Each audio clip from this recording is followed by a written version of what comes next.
अपमान का बदला। तेनालीरामा की कहानी। बात उन दिनों की है जब तेनालीरामा का विजयनगर के राज दरबार से कोई लेना देना नहीं था। उन दिनों वे सोचा करते थे कि किसी प्रकार महाराज तक अपनी पहुंच बनाई जाए, मगर ये आसान नहीं था। इसी अभिलाषा को लेकर उन्होंने राजगुरु तक अपनी पहुंच बनाई और उनकी बहुत सेवा की, मगर राजगुरु भी अपने किस्म का अकेला ही घाक था। वह तेनालीरामा से अपने सारे काम करवा लेता, मगर राजमहल की बात आती तो टाल जाता। इससे तेनालीरामा काफ़ी उखड़ा हुआ था। वह उसकी फितरत समझ गया कि इसने कभी मुझे महाराज तक नहीं पहुंचने देना है। अतः एक दिन उसने उसे सबक सिखाने का मन बना लिया। एक बार राजगुरु नदी पर नहाने गया। किनारे पर जाकर उसने वस्त्र उतारे और पानी में उतर गया। तेनालीरामा उसके पीछे पीछे गया। वह वृक्ष की ओट में छिप गया और जैसे ही राजगुरु ने नाक बंद करके पानी में गोता लगाया, वैसे ही उसने उसके कपड़े उठा लिए और जाकर पेड़ के पीछे छिप गया।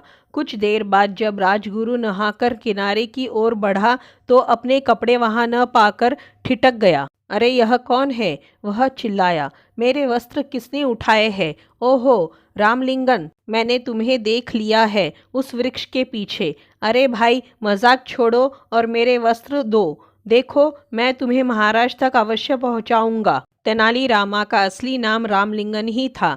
बाद में अपनी नैनीहाल तेनाली में होने के कारण वह तेनालीरामा कहलाए, क्योंकि बचपन से लेकर जवानी तक उनका समय अपनी नैनीहाल में ही बीता था।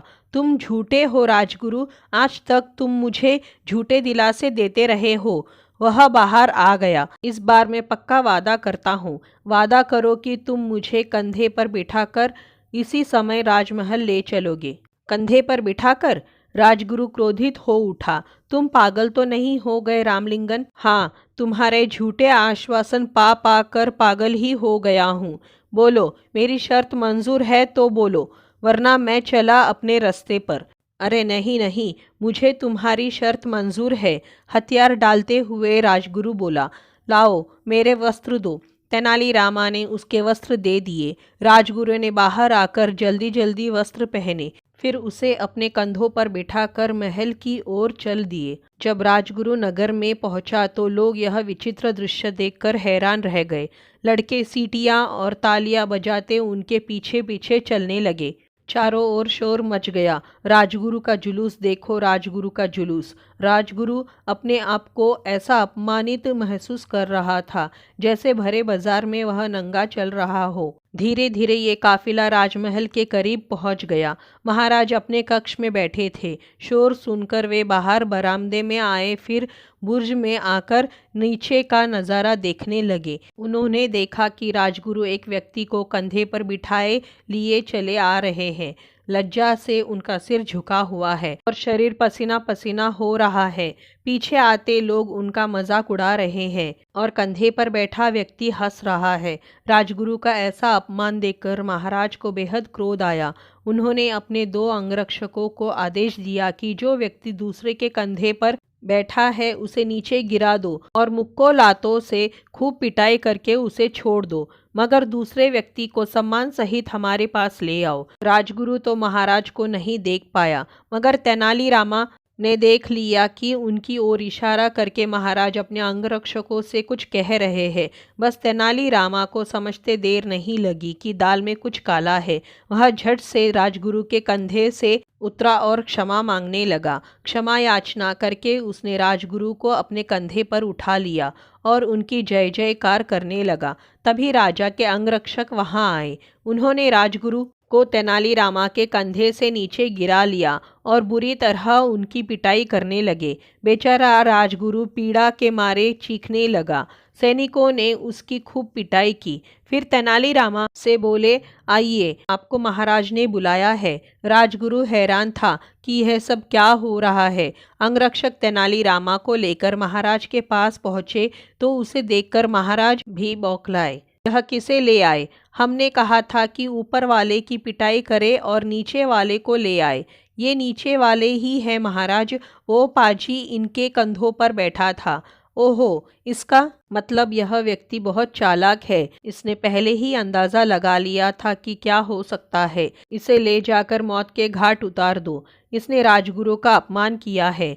क्रोध के वेग में महाराज बोले जा रहे थे। और हाँ, इसके खून से सनी तलवार सरदार को दिखा देना। उस समय तक वहाँ कुछ दरबारी भी आ गए थे। वे ऊपर से तो गंभीर थे, लेकिन मन ही मन में खुश हो रहे थे कि इस युवक ने राजगुरु की अच्छी दुर्गति की। जब सैनिक तेनालीरामा को लेकर चले तो कुछ दरबारी खामोशी से उसके पीछे हो लिए।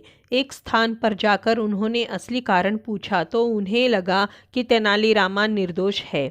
उसे किसी प्रकार राज दरबार में लाया जाए ताकि उन्हें राजगुरु और दूसरे बेईमान दरबारियों को सबक सिखाने का अवसर मिले। उन्होंने तेनालीरामा से दोनों सैनिकों को 10-10 स्वर्ण मुद्राएं दिलवाकर और इस वादे के साथ उसे छुड़वा लिया कि वह शहर छोड़कर चला जाएगा।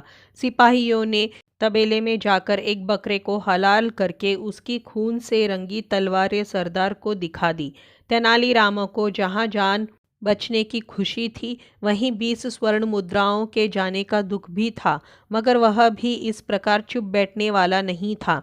उसने अपने घर जाकर अपनी माँ और पत्नी को सिखा पढ़ाकर महल में भेजा। दोनों सास बहू महाराज के पास जाकर फूट फूट कर रोने लगी। क्या बात है, तुम कौन हो और यहाँ आकर इस प्रकार क्यों रो रहे हो? महाराज, एक छोटे से अपराध के लिए आपने मेरे बेटे रामलिंगन को मृत्युदंड दे दिया। उसके इस दुनिया से चले जाने के बाद अब मैं किसके सहारे जीऊंगी? कौन होगा मेरे बुढ़ापे का सहारा? कहकर उसकी माँ सिसक सिसक कर रोने लगी। और मैं अबला नारी अपना और इस बूढ़ी सास का पेट कैसे पालूंगी? महाराज को फौरन अपनी गलती का एहसास हुआ कि उस छोटी सी भूल की उसे इतनी बड़ी सजा नहीं देनी चाहिए थी। अब हो भी क्या सकता था। उन्होंने आज्ञा दी, इन्हें हर माह 10 स्वर्ण मुद्राएं दी जाए, जिससे ये अपना व सास का पेट पाल सके। 10 स्वर्ण मुद्राएं तत्काल लेकर दोनों सास बहू घर पहुंची। तेनालीरामा को पूरी बात बताई। तेनालीरामा खूब हंसा। चलो, 10 स्वर्ण मुद्राएं अगले माह मिल जाएंगी, हिसाब बराबर। तो दोस्तों, ये थी तेनालीरामा की कहानी, अपमान का बदला। आपको कैसी लगी? अगर अच्छी लगी हो तो इसी तरह की कहानियों के लिए चैनल को सब्सक्राइब करें, वीडियो को लाइक करें, शेयर करें। धन्यवाद।